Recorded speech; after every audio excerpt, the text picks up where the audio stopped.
তোমাৰ নামটো কি আৰু কি হ'ল? মোৰ নাম জিতেন গগৈ। মই কালি স্কুল গ'ল ল'ৰাটো কৃষ্ণাপ গগৈ ক্লাছ 7ত পঢ়ে। তেখেতে 3:30 বজাত পালেহি। ল'ৰাজন ঘৰ 3:30 বজাত পালেহি। 3:30 বজাত মাকে পইচা দিলে মাথা বিষৰ টেবলেট আনিবলৈ। ফাৰ্মাচীৰ ওচৰতে আছে, ফাৰ্মাচীত টেবলেট আনিবলৈ গ'ল।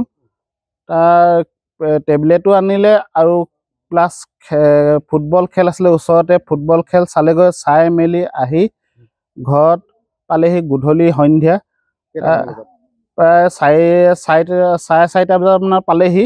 কুকুৰ দুটা আছে, কুকুৰ দুটা হগুৱাই মেলি ঘৰলৈ গ'ল, বান্ধি মেলি থলে। থোৱাৰ পিছত মাকে ক'লে তই কিতাপ পঢ়ি আছিলে নে নাই পঢ়া, মাকে চাবলৈ গৈছে, নাই। বিচাৰ খোচা কৰা হৈছে? বিচাৰ খোচা কৰা হৈছে আৰু ৰাতি 11টা বজালৈকে 12টা বজালৈকে বিচাৰি আছো। গাঁওবুঢ়াকো জনোৱা হ'ল, নাই পোৱা। মৃত্যু কুটুম সকলোকে ফোনত যোগাযোগ কৰা হৈ আছে, নাই পোৱা এতিয়ালৈকে।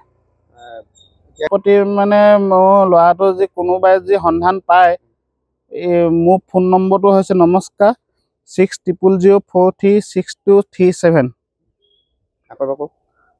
6000043637। মোৰ মোবাইলটোক যোগাযোগ কৰিলে হ'ব। যিকোনো খবৰৰ বাবে যোগাযোগ কৰক 7099017330 লগতে 7099017110 নম্বৰত।